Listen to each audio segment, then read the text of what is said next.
Comenzamos un nuevo libro en la lectura de la Torá, el libro de Bamidbar y la Parashá que lleva el mismo nombre.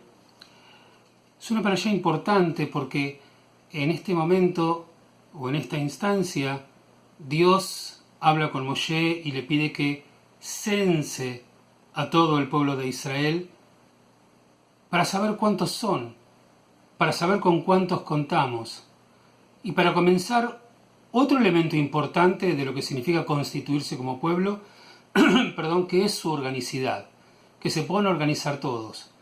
Y que para transformarse un pueblo es fundamental que puedan encontrar elementos comunes que los aglutinen y los constituyan en esa entidad. Y justamente en esa aventura de transformarse todos en un solo pueblo, encontramos justamente la virtud del texto en función de lo que nos está transmitiendo. Comienza nuestra parashá anunciando básicamente el comienzo de esta idea y nos dice: habló Adonai a Moshe en el desierto de Sinai en la tienda de reunión el primer día del segundo mes. Dice: censad a toda la congregación de los hijos de Israel según sus clanes y según sus prosapias, con enumeración de los nombres, todo varón, cabeza por cabeza, de edad de 20 años para arriba, todo apto para el ejército en Israel, los habréis de contar según sus huestes, tú y Aarón. Inmediatamente después que se establece ese censo, la parashá manifiesta cómo cada una de las tribus avanzaba teniendo el tabernáculo como lugar central. Todas las tribus, inclusive se va a hablar de la tribu de Leví, de la tribu del propio Aarón, ¿sí? Donde las tribus se van a organizar, van a estar con sus representantes, van a levantar sus propios estandartes y se van a poner alrededor del santuario como el evento aglutinante o elemento central en el cual todos van a funcionar. Y el texto dice: todos aquellos que están preparados para el ejército. Obviamente, los hijos de Israel sabían que, si bien tan solo ayer habían sido esclavos, van a tener que estar preparados para poder defenderse. Y para eso tienen que organizarse. Una vieja tradición que el pueblo de Israel, en el Estado de Israel, va a terminar aprendiendo para poder vencer esas imposibles batallas en grandes glorias que pudo conseguir, sobre todo en estos tiempos que estamos vivenciando el recuerdo de la guerra de los 6 días.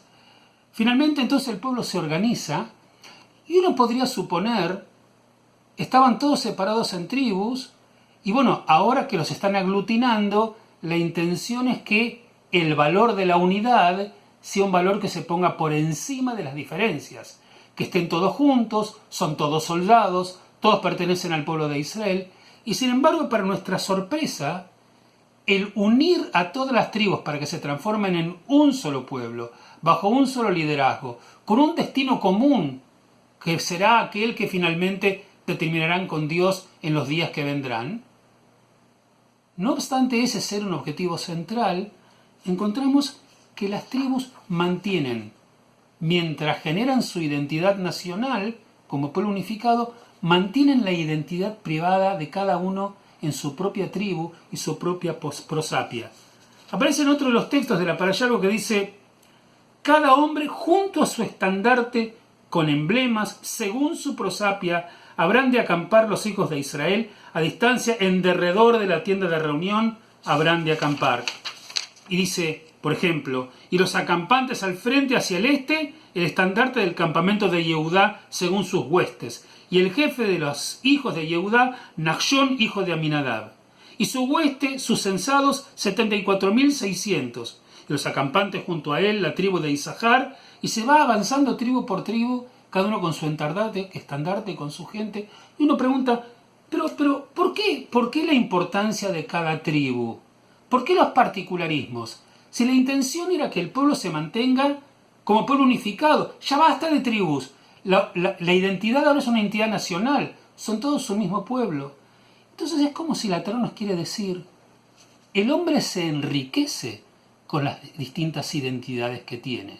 A veces, yo recuerdo cuando era joven, cuando era más chico, a veces me preguntaban compañeros si yo soy un buen argentino porque tengo al Estado de Israel en mi corazón, como que solamente aquel que tiene una sola devoción y un solo pensamiento, es aquel que puede realmente tener en toda su integralidad, en toda su fortaleza, la identidad la cual está pensando, defendiendo y avanzando.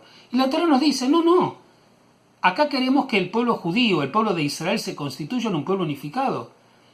Pero la unificación va a ser mucho más virtuosa si cada uno puede traer sus propios particularismos. Seguramente la tribu de Leví no era igual que la tribu de Yehudá. Y la tribu de Yehudá no era igual que la tribu de Naftalí. Tenían sus particularismos. Y el texto dice que se censan todos, pero se respetan sus particularismos. Porque en definitiva, cuando uno respeta esos particularismos, el aporte que le hace a la generalidad de la nación es mucho más rico. Porque no limitamos y extirpamos cosas para estar unificados, sino que traemos nuestras diferencias, nuestras opiniones variadas, nuestras costumbres distintas, nuestros idiomas diferentes, nuestras lealtades, todas para que enriquezcan el bien común, que en este caso era la construcción del pueblo hebreo. Ya habían recibido la Torá, ya habían salido de Egipto, usaban sus particularismos para poder construirse, para avanzar. Lamentablemente va a terminar siendo más tarde que más temprano el último elemento fundante de su actitud crédica, del credo, de la creencia del pueblo Israel, que será la conquista de la tierra prometida.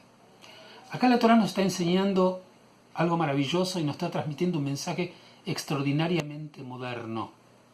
No tenemos que cercenar aquello que nos diferencia para que podamos fusionarnos de verdad en un objetivo común y ser parte de un mismo grupo humano.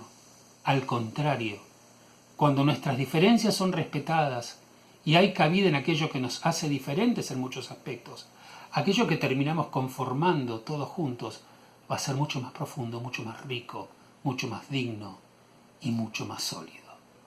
Ojalá que podamos aprender, y cuando alguien a nuestra derecha o a nuestra izquierda piensa diferente, siente diferente y sabe diferente, y que tengamos la inteligencia de aprender para enriquecernos nosotros y todo el grupo social que estemos conformando.